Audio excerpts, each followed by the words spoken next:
Conciertos, eventos culturales y parques han suspendido sus actividades.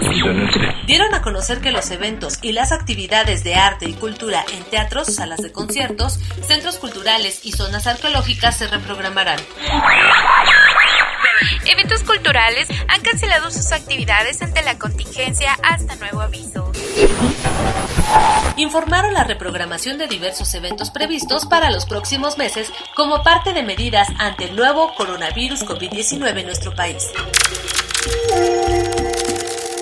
Quédate en casa. Nosotros nos quedamos contigo. Polifónica.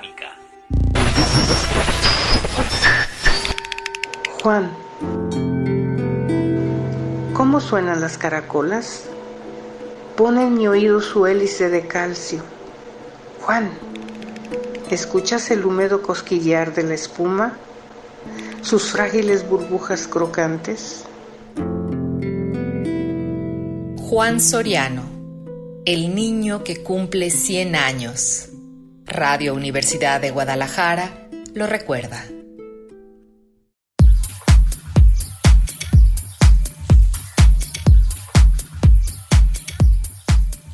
Hola, ¿qué tal? Bienvenidos a Polifónica. Yo soy Verónica López García y me encuentro en compañía de quienes hacen posible esta emisión. Sebastián Cecillón, nuestro productor, y Andrea González, siempre atenta de sus mensajes en redes sociales. Saludamos con gusto a las regiones que se enlazan con nosotros en este horario. Un abrazo hasta Meca, Autlán, Colotlán, Ciudad Guzmán, Puerto Vallarta, Ocotlán y Lagos de Moreno. También saludamos a quienes nos sintonizan vía internet en www.radio.udg.mx. Les recordamos que hay un WhatsApp para hacer llegar sus comentarios, es el 33 20 53 69 75, y nuestras redes sociales en Twitter, Facebook e Instagram nos encuentran @radioudg. Hoy, 18 de agosto, se celebra el centenario del natalicio de Juan Soriano y hemos preparado un programa especial sobre Juan Francisco Rodríguez Montoya, mejor conocido como Juan Soriano, pintor, escultor, ilustrador, maestro, escritor, escenógrafo, diseñador de vestuario, quien desde su infancia mostrara dotes de artista que lo llevó a ser llamado el Mozart de la pintura por algunos especialistas y artistas cercanos. Hoy tenemos para ustedes una panorámica de su vida y obra a través de las voces de nuestros invitados, todos ellos conocedores del tema. Nos acompañará Eric Castillo, académico y crítico de arte. Nos vamos a enlazar con él para conversar sobre la importante figura de este artista mexicano. Y también platicaremos con dos respetados agentes culturales de nuestra entidad, la gestora Patricia Ursúa y el crítico de arte Javier Ramírez, para acercarnos a la infancia de Soriano, un periodo que resultara fundamental en su carrera artística. Además, hemos integrado el pensamiento de dos importantes intelectuales mexicanos, la crítica de arte Teresa del Conde y el autor Juan García Ponce, quienes reflexionaron sobre la obra de Soriano a través de sus textos. Justo ahora escucharemos una producción que trae la visión de Teresa del Conde, para enseguida iniciar la conversación con Patricia Ursúa y Javier Ramírez. Juan Soriano en retrospectiva, por Teresa del Conde. La primera persona que intuyó las dotes poéticas de Juan Soriano fue Alfonso Michel. Al ver unos cuadros suyos, hechos cuando el muchacho tenía 8 o 10 años, le dijo: «Tú vas a ser pintor». Esto forma parte de la leyenda del artista, es decir, del contexto sui generis, que parece envolver la infancia de todos los individuos creadores, tal y como ellos lo ven desde su situación actual.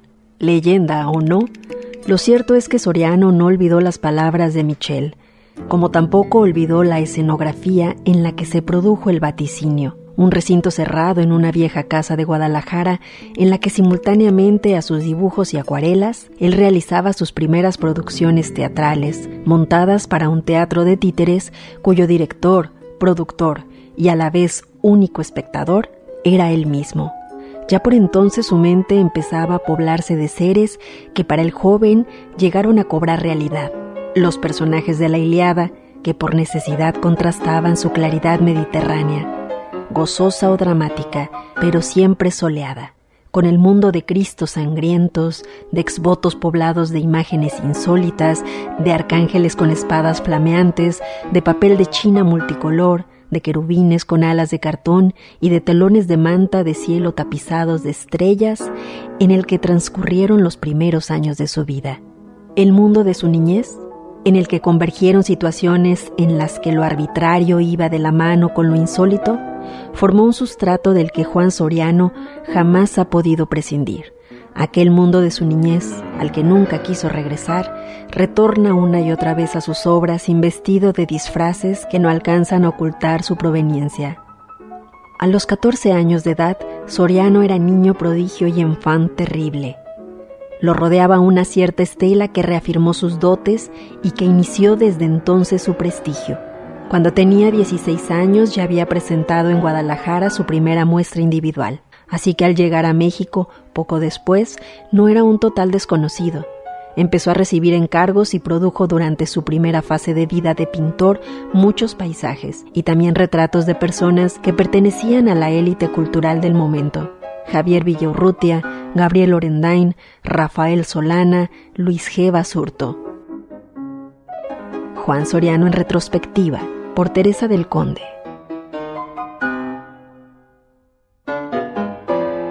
Ya estamos enlazándonos con nuestros invitados de esta mañana para celebrar el centenario del natalicio de Juan Soriano. Con gusto le doy la bienvenida a dos agentes de la vida cultural de nuestro estado muy importantes, muy reconocidos y respetados. Patricia Ursúa nos acompaña esta mañana. Ella es gestora cultural con una gran y larga experiencia en la dirección de museos. Además, actualmente pues está al frente del Centro Cultural Juan Beckman en Tequila, Jalisco. Muy buenos días, Pati, bienvenida. Hola, Vero, buenos días. Muchísimas gracias por esta maravillosa invitación. También nos acompaña Javier Ramírez. Él es maestro en Historia de México. Además, es un destacado crítico de arte y estudioso e investigador de las artes plásticas en especial. Bienvenido, Javier, muy buenos días. Buenos días, gracias, Vero, por la invitación. Pues nos interesa mucho conocer el camino andado por esta gran figura del arte nacional, especialmente del siglo XX, Juan Soriano. Y ese primer momento de su caminar, pues se da en nuestra ciudad, en Guadalajara, en donde nace en 1920. ¿En qué momento podemos decir, Javier, Pati, que aparecen estos atisbos del que se convierte en Juan Soriano, que en realidad pues no se llamaba así, digamos, construyó ese nombre, Francisco Rodríguez Montoya, ¿no? ¿En qué momento podemos decir que esa inquietud infantil por el dibujo, esa atracción visual por el arte que le rodeaba, y va a manifestarse o a llegar a un punto en donde la creación realmente ya aparece como una vocación, digamos? Bueno, si me permites, Vero, Javier, es que él fue autodidacta. Siempre se rodeó de grandes maestros, estuvo muy cerca de grandes maestros y a la vez coleccionistas, como fue Chucho Reyes Ferreira, y por consiguiente, obviamente, la relación que tenía Chucho Reyes con Luis Barragán. De alguna manera, él estuvo cerca de todas estas personalidades a través también de la relación de su hermana Marta, quien lo conectaba o lo presentaba. Él estaba muy chico, entonces era el joven que estaba acercándose a ellos y que le daban cartones para pintar, y estaba muy cerca de su rutina que tenía cercana, porque él casi siempre lo veía, casi diario lo veía a Chucho Reyes. Pues él quiso aprender de él, pero dice que Chucho Reyes no era buen maestro, pero nada más con verlo trabajar aprendió mucho. Juan Soriano de alguna manera llega a exponer en el Museo Guadalajara, ahora Museo Regional de Guadalajara, y ahí se le van dando los momentos en automático. Fue un afortunado en ese sentido de que tan joven conociera a estos grandes personajes. Por ejemplo, conoció a María Izquierdo, a Lola Álvarez Bravo. Ellos lo inspiran a que se vaya a Ciudad de México, pero bueno, su estancia en Guadalajara, que fue relativamente joven, se va a México, a Ciudad de México, pero le quedó ese aprendizaje que tenía a través de las ilustraciones con las que vivía, cuadernos, porque obviamente no tenía obra ni catálogos, sino ilustraciones que tenía Chucho Reyes. Entonces, de ahí se inspiró muchísimo. La mejor escuela que tuvo posteriormente fueron los grandes como Villaurrutia, Pellicer, Alfonso Reyes, en fin, pero esto ya viene posterior. Aquí en Guadalajara, como aprendiz, digamos, de todas estas personas de las que se rodeó, y su hermana Marta lo ayudó mucho, aunque quería más a su hermana Carolina, porque con ella jugaba mucho más.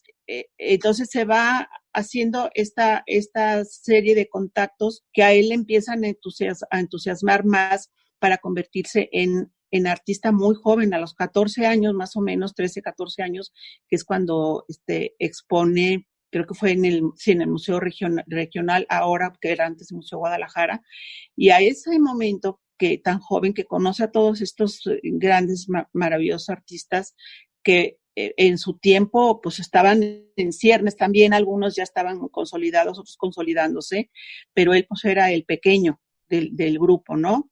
Y bueno, eso es lo que te puedo aportar. Así es, el más pequeño, el llamado Mozart de la plástica. El Mozart de la plástica. Esta precocidad, Javier, si bien este encuentro tan mentado, ¿no? Con Chávez Morado, con Lola Álvarez Bravo, pensar que estos grandes personajes vieron su trabajo y él teniendo apenas 14 años, ¿qué vieron estos personajes? En este jovencito que mostraba allí un trabajo incipiente. Cuesta trabajo pensar a una María Izquierdo asombrada o encontrando allí elementos que le hicieron detenerse y asombrarse. ¿Qué es lo que vieron, Javier? Mira, seguramente una gran habilidad y una gran propuesta que ya traía siendo muy joven, siendo incluso el más joven de los que expusieron en ese museo, en el museo, en mayo de 1935. Él ya había estado antes, bueno, él de niño, él cuenta que dibujaba mucho, hacía teatrinos, hacía esculturitas con masa, en fin, hacía muchas cosas creativas, también para defenderse de la soledad y del acoso de tantas mujeres que tenía allí a su alrededor, porque era hijo varón único, entonces estaban muchas tías y muchas hermanas que lo atosigaban, entonces él se refugiaba en el arte, además de que era una persona con una gran sensibilidad. Entonces él cuenta que estuvo antes en el taller de Carlos Estal, pero que no le gustó mucho. En ese tiempo solamente había el taller de José Vizcarra, de Otón de Aguinaga, de una profesora Guadalupe Martínez y de Carlos Estal. Y en 1934, Francisco Rodríguez Caracalla creó el taller Evolución, que estaba enfrente del Mercado Corona.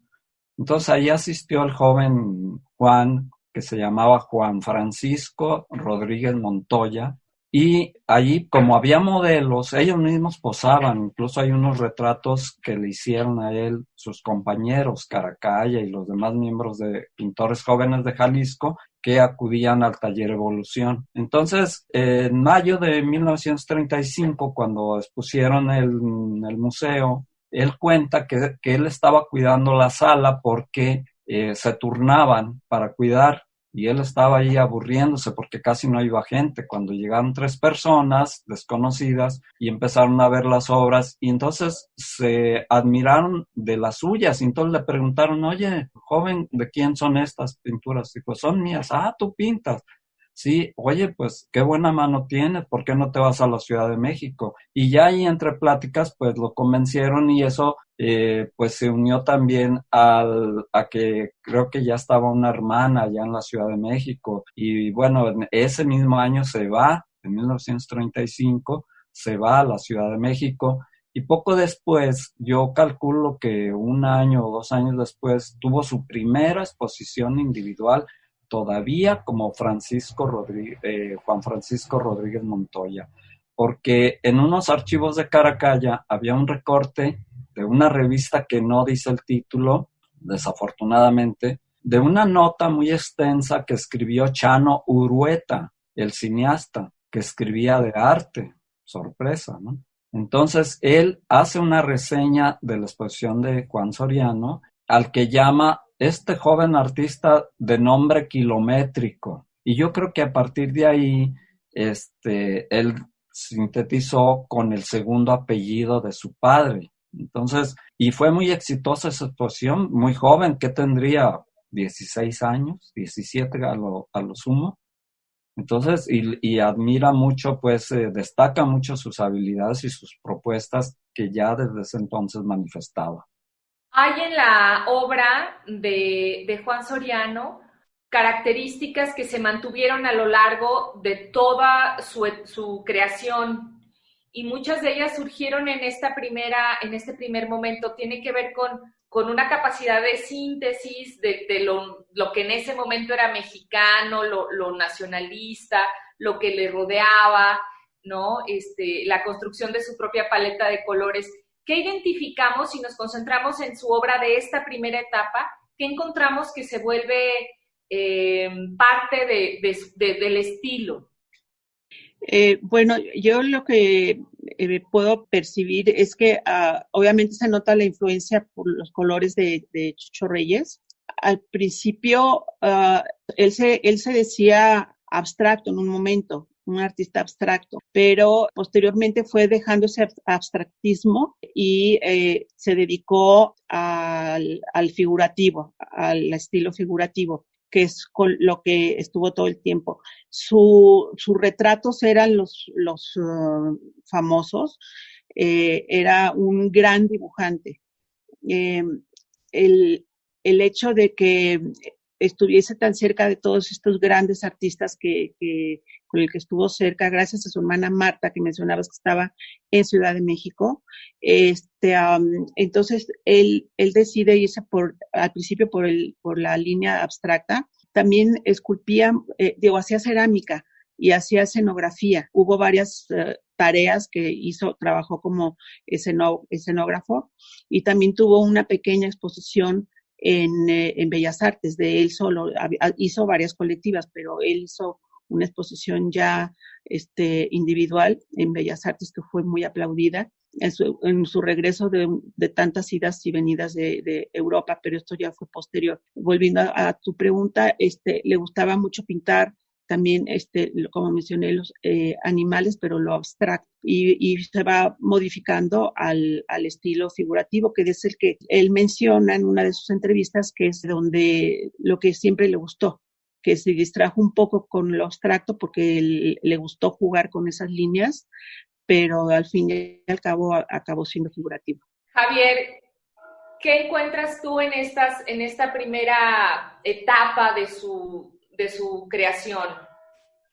Bueno, a juzgar por las imágenes que vienen en ese recorte que te menciono, estaba pues todavía en lo figurativo. Esa primera exposición que tuvo en la Ciudad de México era figurativa porque era lo que prevalecía en esa época, era lo que aprendió con Carlos Estal y con Caracalla, ¿no? Entonces eran retratos de jóvenes, de mujeres, sobre todo, una mujer con un niño, las maternidades que eran muy socorridas en esa época, ¿no? Pero luego ya derivó hacia cosas que había visto en su infancia, ¿no? Para él su infancia fue muy, muy importante, a pesar de que Guadalajara, para él rechazaba Guadalajara, ¿no? Porque la consideraba una doble moral, una sociedad de doble moral, mojigata, mocha, Entonces él no le gustaba Guadalajara, pero sus recuerdos más importantes que influyeron mucho en su obra fue su infancia, y él lo dice, su infancia fue maravillosa. Entonces vienen después los recuerdos de imágenes, por ejemplo, de los angelitos, de los niños muertos, ¿no? Y recrea esas escenas y, como dijo Patti, pues con un colorido que seguramente, y coincidió con ella, lo aprendió de Chucho Reyes. Además, recordemos que Chucho Reyes Ferreira era un gran colorista que influyó tanto a Barragán como a Matías Geritz. Entonces, Soriano después derivó, sí, le gustaba mucho jugar, era un artista experimental, le gustaba la experimentación, se salía del canon que prevalecía en los artistas de su época y de su generación. Y entonces él buscaba otras formas de representar, aunque los temas fueron los mismos, la manera de hacerlos eran distintos, muy, muy distintos, y eso llamó mucho la atención de galeristas como las Amor, la Galería de Arte Mexicano, y muchos artistas, ¿no? Octavio Paz, tanto que lo invitaron, como dice Patti, a ser escenógrafo en aquellas famosas poesía en voz alta que hacían con Juan José Arriola y Octavio Paz y varios más. Me gustaría cerrar esta conversación con una confesión por parte de ambos, que nos dijeran si tienen una etapa predilecta en la obra de Juan Soriano, o si tienen incluso una pieza o una serie de piezas que para ustedes les resultan personalmente atractivas, interesantes. Bueno, a mí me gustaría mostrarles, a ver si se puede ver, un autorretrato. Para quienes no nos sé si sigan en internet pueden verlo, y para quienes solo nos escuchan, pues es un autorretrato, es a dos colores, es óleo, pues. Es en sepia. Ajá. Es tinta sobre papel, pero lo más interesante de esta colección es que fue una serie de autorretratos que se le regaló a don Marte R. Gómez, que fue un gran promotor y un mecenas. Y esta colección la conformaron pintores quienes le quisieron agradecer a don Marte R. Gómez, y le hicieron una cena, y en esa cena le regaló cada quien un retrato.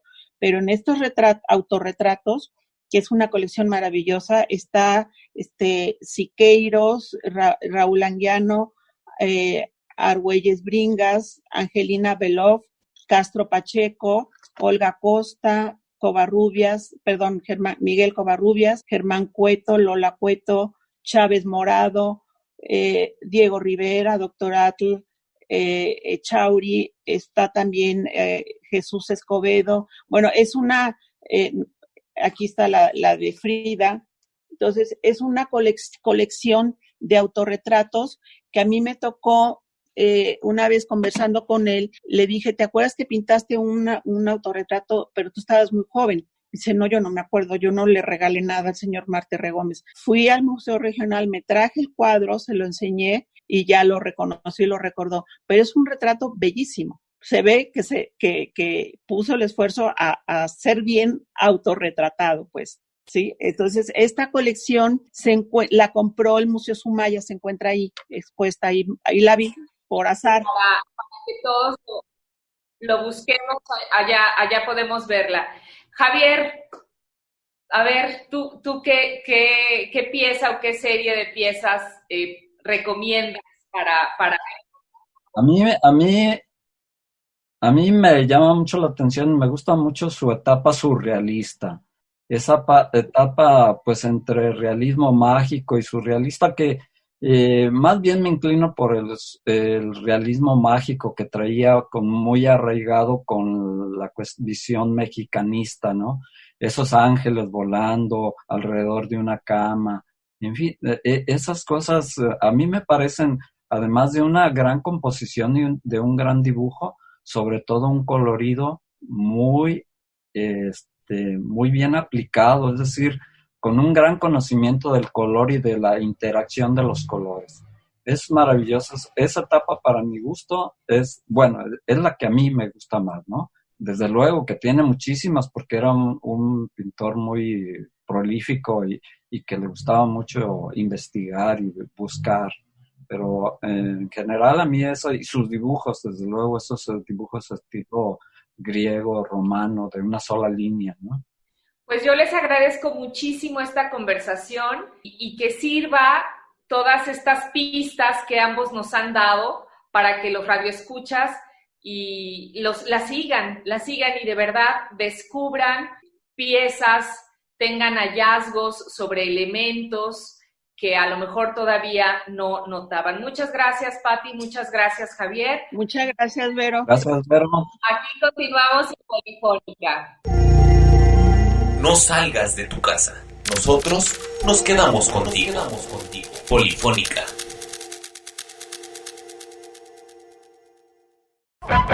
Si puedes, quédate en casa. Nosotros nos quedamos contigo. Polifónica.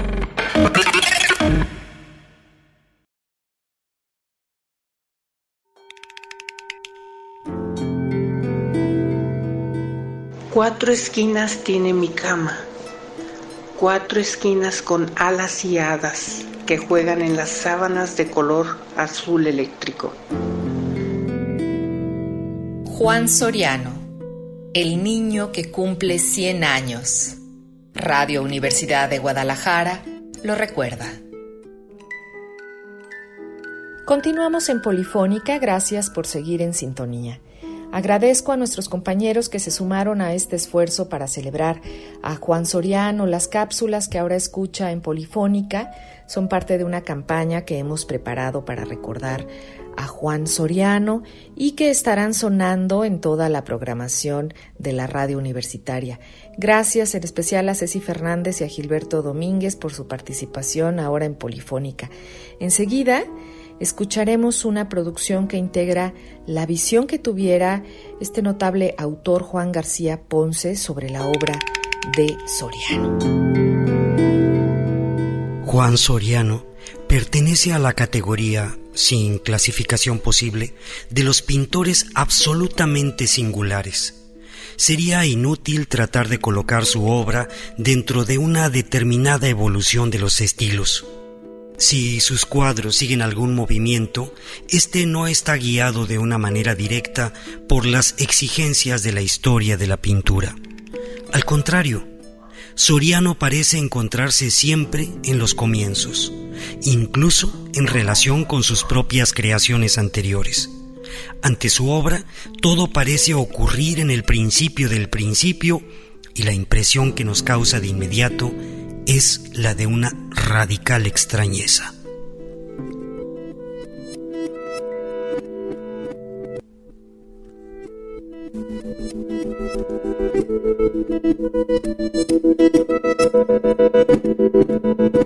Nos encontramos frente a un mundo de pintor, sin duda alguna. Cada óleo, cada acuarela, cada gouache nos lo demuestra con su exigencia de entrar en él a partir de su raro y contradictorio atractivo. ¿Pero qué mundo es este? ¿Cuál es su lugar? ¿Desde qué sitio ha mirado el pintor?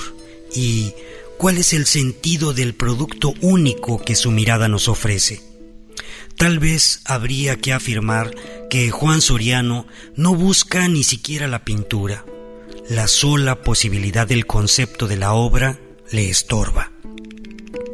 Juan Soriano se busca a través de la pintura. No es su identidad la que debe mostrarse y afirmarse en la obra. No hay ninguna identidad propuesta detrás de ella, sino que la obra debe conducirlo a la negación de cualquier identidad fija de antemano, a favor de un conjunto de emociones que no tienen rumbo fijo y luchan entre sí dentro de la obra. En el más alto y difícil sentido del término, sus cuadros, sus esculturas, sus cerámicas son la expresión visible de una biografía que estuviera formada por los inesperados accidentes que configuran la vida cuando el azar aparece todavía determinando la naturaleza incierta de su curso y el protagonista pareciese transformarse continuamente en ella, hasta el extremo de que cada nuevo movimiento invalida el anterior y el conjunto nada más hace evidente la verdad del cambio.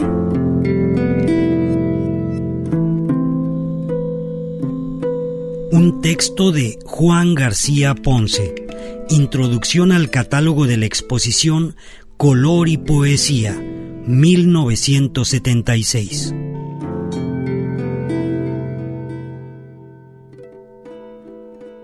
Ya se encuentra aquí con nosotros Eric Castillo, pues él estudió la licenciatura en Artes Visuales en la Facultad de Arte y Diseño de la Universidad Nacional Autónoma de México. Él es crítico, curador e investigador en los campos de arte moderno y contemporáneo. Como escritor, ha publicado textos desde 1995 en libros, catálogos y ediciones periódicas nacionales e internacionales. Eric cuenta con 23 años de labor docente como ponente y conferencista en diversas instituciones, tanto públicas como privadas. Desde el año 2001, Eric Castillo ha realizado curaduría para museos públicos, nacionales y estatales y para espacios culturales diversos en México y también en el extranjero. Ya estamos aquí con Eric Castillo para conversar sobre este personaje esencial en la cultura mexicana del siglo XX. Bienvenido, Eric, ¿cómo estás? Muchas gracias, todo bien. Les agradezco haberme considerado para esta conversación. Mucho por compartir alrededor de este artista, Eric, y nos interesa platicar contigo especialmente de ese momento en el que Juan Soriano, siendo muy joven, con 16 años, algunos dicen que 14, llega a la Ciudad de México en los años 30, una ciudad que avistaba su presencia en el primer mundo. En ese momento había cosas de verdad muy esperanzadoras. El país se posicionaba internacionalmente en varios ámbitos y uno de ellos era el artístico. En esa ebullición, en muchos sentidos muy positiva y optimista, ¿qué pasa con Juan Soriano y con qué personajes clave va a irse relacionando para llegar a ser conocido y a terminar de formar el estilo que lo llevó a ser quien fue? Fíjate que sí, estás en lo cierto. Los años 30 es la década quizá en la que el proyecto cultural que surgió en la escena mexicana a partir de lo que sabemos que es la posrevolución, es la década de la gran explosión de las ideas, de las organizaciones, de los grupos. Por ejemplo, cuando Juan Soriano se integró a la vida de la Ciudad de México a partir de 1935, él inmediatamente se relaciona con gente como los poetas del grupo contemporáneos, que digamos que es lo que más se conoce respecto a su contacto, pero también, por supuesto, él, a través de su contacto con artistas visuales, hace equipo con la gente de la Liga de Escritores y Artistas Revolucionarios, LEAR, por sus siglas, que se había fundado a mediados de los 30, a través del pintor Santos Balmori. Él se integra a esta agrupación de artistas de izquierda que se van a enfocar a una crítica al fascismo y que después le da forma al taller de gráfica popular. También él tenía una gran intuición para la pluralidad. Entonces, en el Café París, que es un lugar, como decía Octavio Paz, donde se dio una vida de café en la Ciudad de México en los años 30 y en los años 40, este es un lugar que tuvo una sede en la calle de Gante y también en la calle de 5 de Mayo, muy cerca de la zona del Palacio de Bellas Artes. Ahí Juan formó parte de varios grupos, sobre todo el que integraban Lola Álvarez Bravo, María Izquierdo, pero también él fue amigo de los escritores jóvenes que tenían la edad que él tenía, algunos un poco mayores que él, como Octavio Barreda, como Octavio Paz, que son la gente del grupo que se conoce como la Generación Taller, por la revista que ellos publicaron con ese nombre, igual que otros proyectos que ellos tuvieron, como El Hijo Pródigo. Entonces, él es amigo de los poetas contemporáneos, Villaurrutia, Jorge Cuesta, Owen, Gorostiza, pero también es amigo de la gente de taller y es amigo de artistas visuales y de gente que hace fotografía y, por supuesto, de gente que hace teatro. Entonces, él, con 15, 16, 17 años de edad, se integra a las tertulias del Café París, que es un lugar mítico, así como es el Café de Flore para la gente de la escena de París. Entonces, de entrada, en esos años 30, 40, él traba también amistad con la comitiva de los refugiados españoles que están a favor de la República, por supuesto, a partir de los acontecimientos de la Guerra Civil Española. Y no solo eso, es amigo de gente que son artistas e intelectuales internacionales, como María Zambrano, la filósofa, como por ejemplo Diego de Mesa, que es un escritor importante y al que le hizo muchos retratos, por cierto. Es innegable que antes y ahora es importante ir a la Ciudad de México. Esta concentración de personalidades, de intelectuales, de artistas, pues difícilmente se da y se dio en una ciudad distinta a la capital del país. En ese sentido, todas, digamos, atrás de cada personaje que mencionas ahora y que fue muy, muy relevante, más allá de Juan Soriano, ¿cómo aparecieron o cómo aportaron algo a ese estilo que de alguna manera ya estaba encaminado a través de sus dibujos, de su imaginario personal, de aquellos caracteres que tomaba de la cultura popular para convertirlos en algo distinto, para apropiarse de ellos?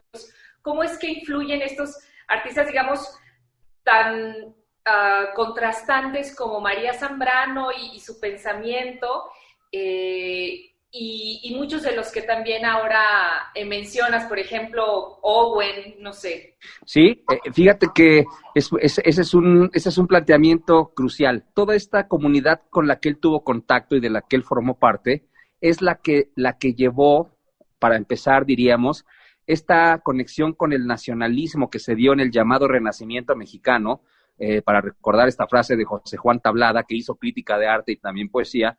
Esta generación que aparece entre 1930 y 1950, esta idea no es nueva, la ha sostenido de una forma académica la doctora Teresa del Conde, por ejemplo, el mismo Octavio Paz en el texto que escribió que se llama Solitarios e Independientes.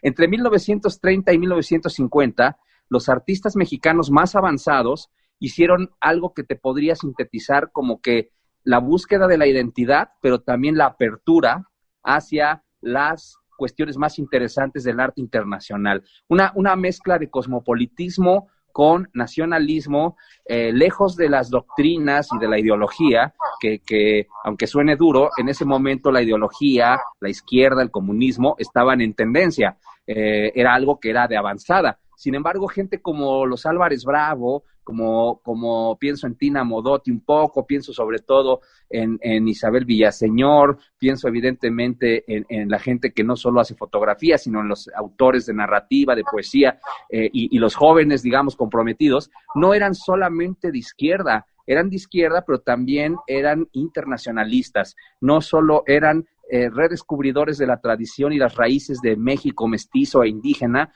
sino que también estaban mirando lo que sucedía en Europa. Entonces, yo creo que esta generación a la que pertenece Juan Soriano, digamos que fue nacionalista, pero también fue cosmopolita y pluralista. Así que integraron, por ejemplo, en materia de artes visuales, y esto responde a tu comentario sobre cómo se construyó esa mirada y ese estilo, a una cosa que en la crítica del arte de París se llamó el regreso al orden.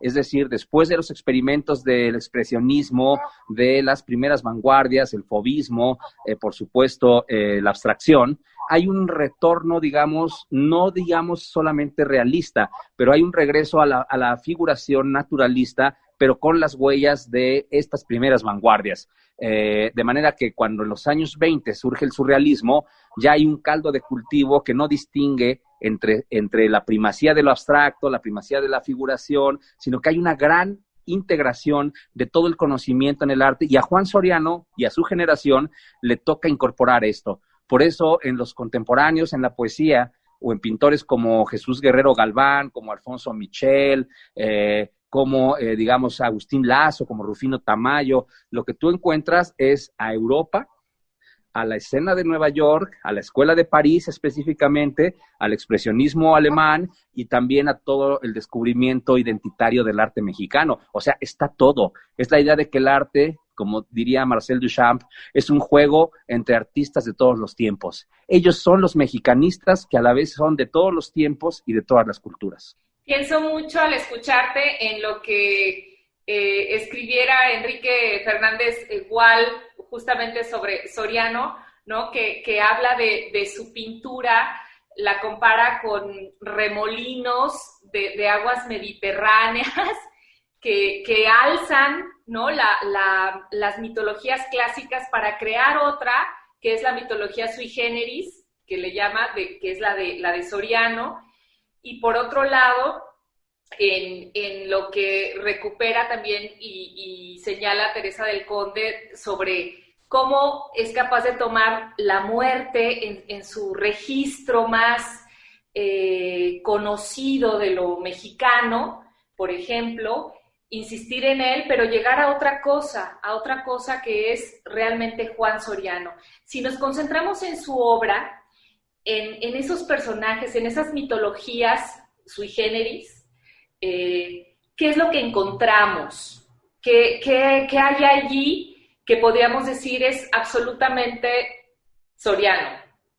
En una visión panorámica, y no solo en lo que sucedió en los años 30 y hasta los años 50, que es la gran primer fase, lo que encontramos es justo eso, un traslado de un arte que se podría referir a las raíces hacia un arte que se refiere a una condición antropológica, no voy a decir exactamente universal, aunque serían las palabras de la época, sino más bien genérica, donde encuentras procesos de mexicanización, procesos de desmexicanización, encuentras después al mundo mediterráneo. Hay que recordar que la estancia de Soriano, primero en Nueva York, en los 40, después en Roma, su viaje a Creta, la conexión con el mundo en general mediterráneo, lo trasladan a la capacidad de representar, por ejemplo, el mundo onírico popular. Él fue un admirador desde muy joven de la pintura de José María Estrada, este pintor regionalista del siglo XIX, jalisciense. Fue por Chucho Reyes, pues un alumno perpetuo de las artes populares, pero también de la sofisticación del arte europeo. Entonces, lo que encuentras son escenas de sueño, animales. Él podría ser uno de los grandes pioneros de esta representación de la fábula a través de la mirada hacia los animales. O sea, no podemos pensar en Francisco Toledo sin María Izquierdo, sin Juan Soriano. Los mismos artistas de la llamada generación de ruptura podrían encontrar una idea del sueño, pero también una idea de las formas, de la libertad, digamos, de lo estilizado, ya sin tanta anécdota. Y creo que Juan Soriano está jugando ahí, porque él en sus esculturas, en su cerámica, en las piezas, por supuesto, fundidas, o en la pintura que él ejerció desde el óleo sobre cartón hasta los lienzos, digamos, más convencionales, lo que encuentras, por un lado, es todo este universo que va de lo mexicano a lo internacional, pero también encuentras otro proceso que es muy interesante, como lo podemos ver, por ejemplo, típicamente en Francis Bacon o en Picasso, de que deja de ser un artista de anécdotas o de mitologías complejas para representar escenas con una o dos figuras, con un armado muy básico, que es lo que la crítica ha llamado lo icónico versus lo alegórico. Entonces, sí hay mitología, sí hay alegoría, sí hay narrativa, pero después lo único que ves son pocos personajes, escenas contundentes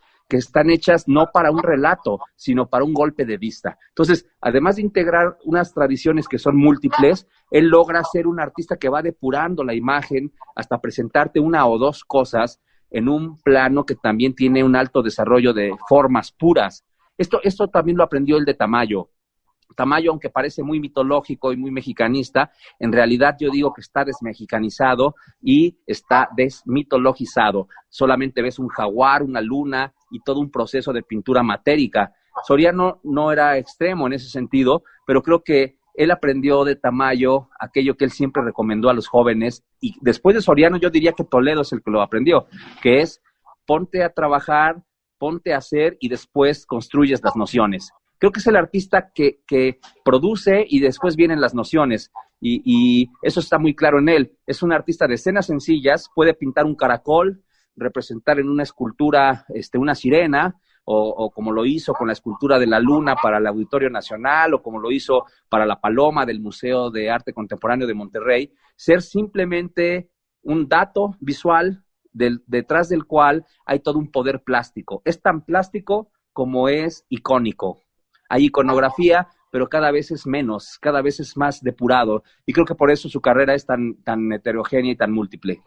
Hay en todo esto que nos describes como parte de su proceso creativo una capacidad de síntesis muy importante, de ir al corazón, ¿no? De quitar esas capas y llegar, digamos, a una forma más exquisita, más no por pura, menos sofisticada.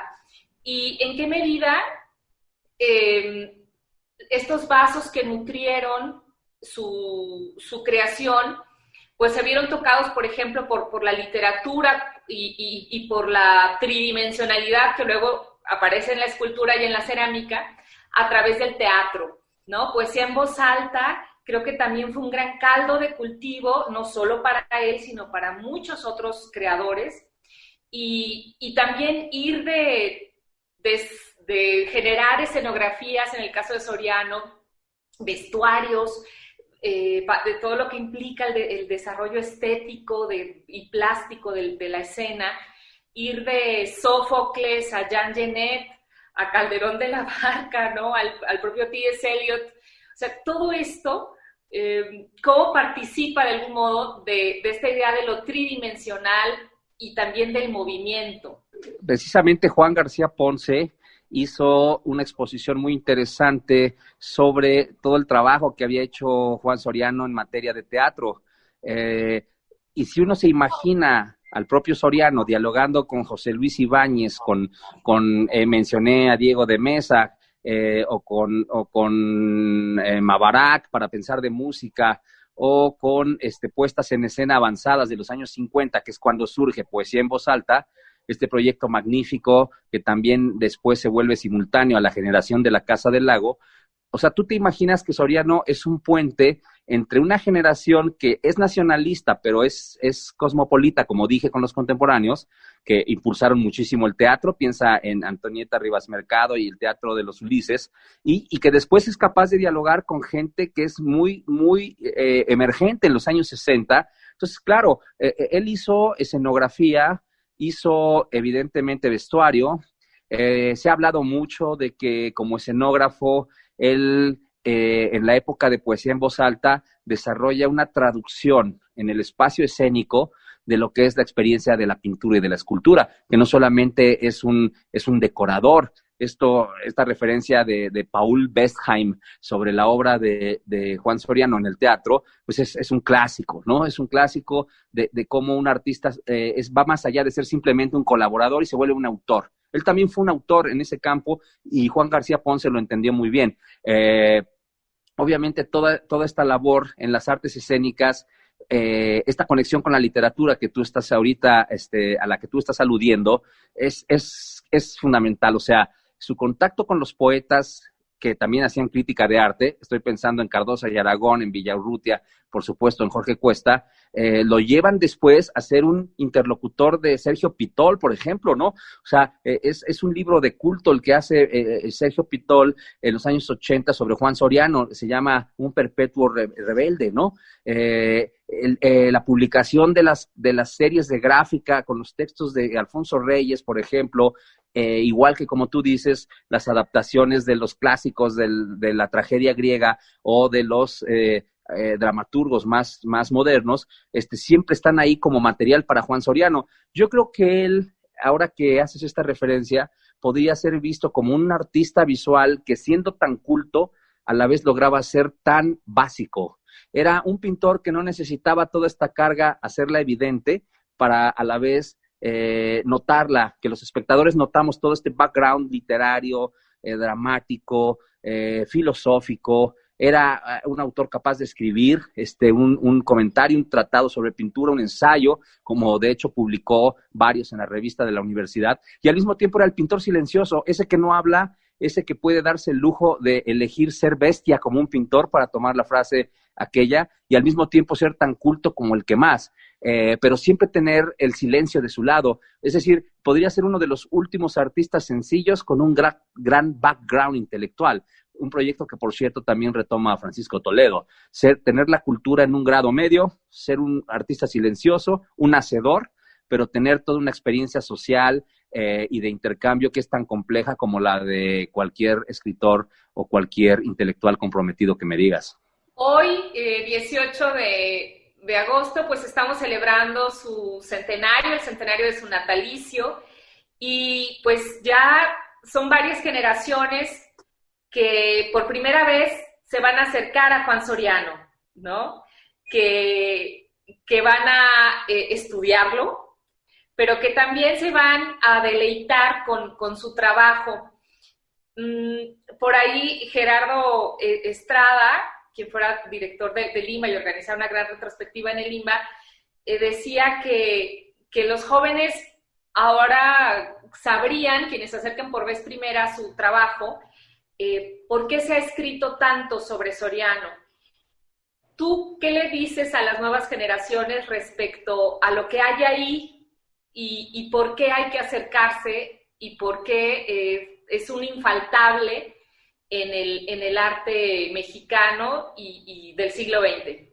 Bueno, lo primero que diría, que por cierto es la conclusión que más me asombra cuando pienso en un artista como él o en alguien como Gilberto Aceves Navarro, por ejemplo, es que la gran capacidad de compromiso, el nivel de sostenimiento de esa producción, lo que dan, el resultado que dan es el de un artista que todavía está esperando una gran interpretación, como decía Luis Ignacio Sáenz de Gilberto Aceves Navarro. Hay mucho, se ha escrito mucho sobre ellos, sus contemporáneos llegaron al fondo de la conversación con lo que él hacía, pero creo que es un artista excelente como un modelo de cómo no hay nada dicho sobre él por parte de las generaciones posteriores. Lo que tendría que decir la gente con distancia sobre Juan Soriano es lo que habría que decir sobre un artista del que habría horizontes amplísimos. Esta relación entre la producción y la inteligencia es otro ejemplo.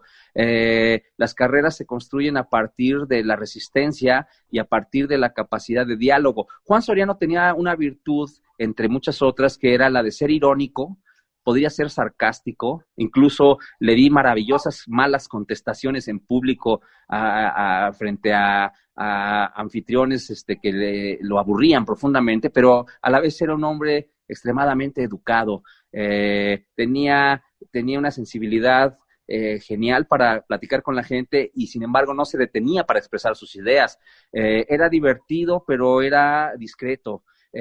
Cuando uno ve el archivo de todo lo producido y su capacidad para interrelacionarse desde que era muy joven hasta que era un artista maduro con diferentes gestores, autores, visionarios, colegas, pues te das cuenta que lo que producen es una cultura en sí misma. Entonces, yo creo que una cosa que las jóvenes generaciones podrían ver es la energía, la fuerza, la capacidad, además de adaptación, porque él vivió entre París y México, pero también a lo largo de los viajes fue un artista que tuvo que surgir muchas veces de la nada.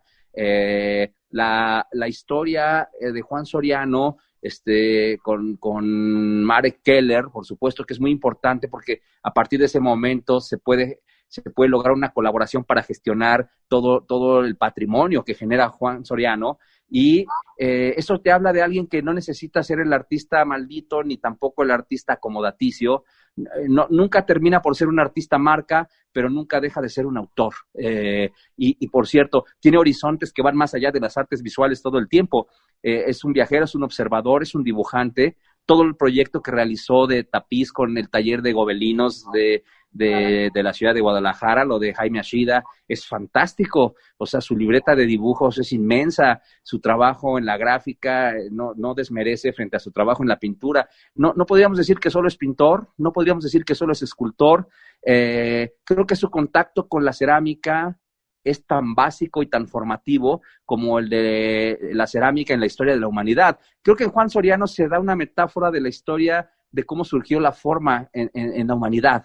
Empezó en el principio, diría el Evangelio, con la cerámica y después terminó con las formas más sofisticadas de producción industrial, pero nunca dejó de ser un artista sencillo, como daba la apariencia de un joven que estaba recién saliendo de su formación.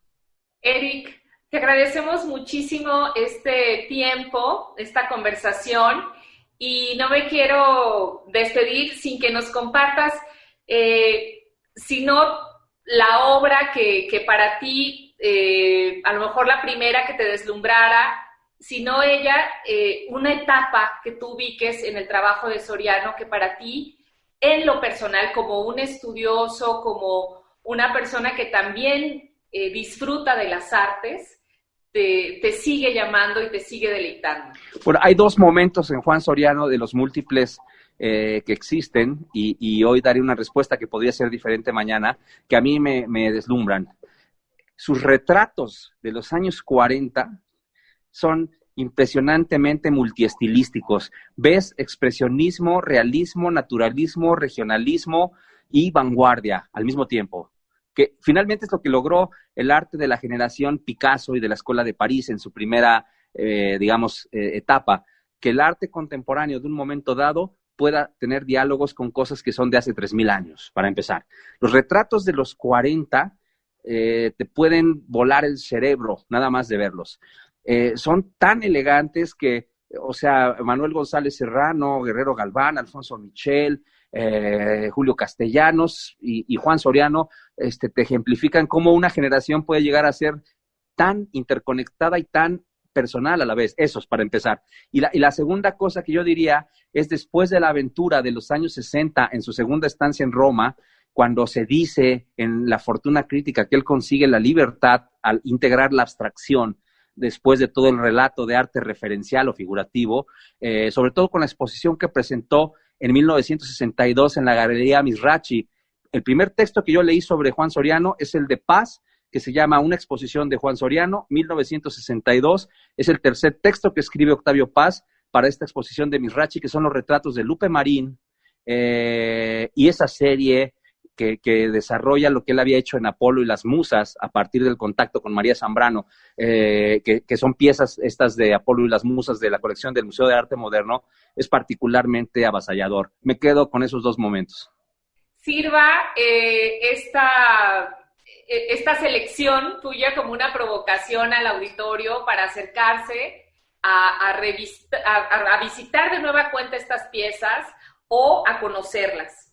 Creo que justamente la grandeza de Soriano tiene que ver con que no se agota nunca y siempre hay motivos para ver su obra y hallazgos, ¿no? por encontrar. Muchas gracias, Eric, y gracias. Esperemos encontrarnos pronto aquí en Radio Universidad de Guadalajara. Muchísimas gracias por la invitación. Bueno, quédese con nosotros vamos a continuar. Muchas gracias.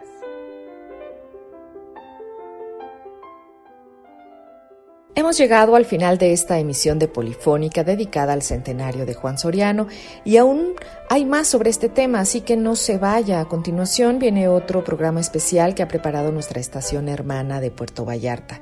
Yo soy Verónica López García, le agradezco su atención y le invito a que no se despegue de Radio UDG. Puede descargar nuestro podcast en el sitio www.podcast.udg.com. Que tenga una excelente semana. Juan, ¿cómo es tu ángel de la guarda? ¿Vuela sobre las nubes eléctricas? ¿Te ayuda a cortar los frutos de los árboles? ¿Te abraza con sus alas blancas? Juan Soriano, el niño que cumple 100 años. Radio Universidad de Guadalajara lo recuerda. Conciertos, eventos culturales y parques han suspendido sus actividades. Dieron a conocer que los eventos y las actividades de arte y cultura en teatros, salas de conciertos, centros culturales y zonas arqueológicas se reprogramarán. Eventos culturales han cancelado sus actividades ante la contingencia hasta nuevo aviso.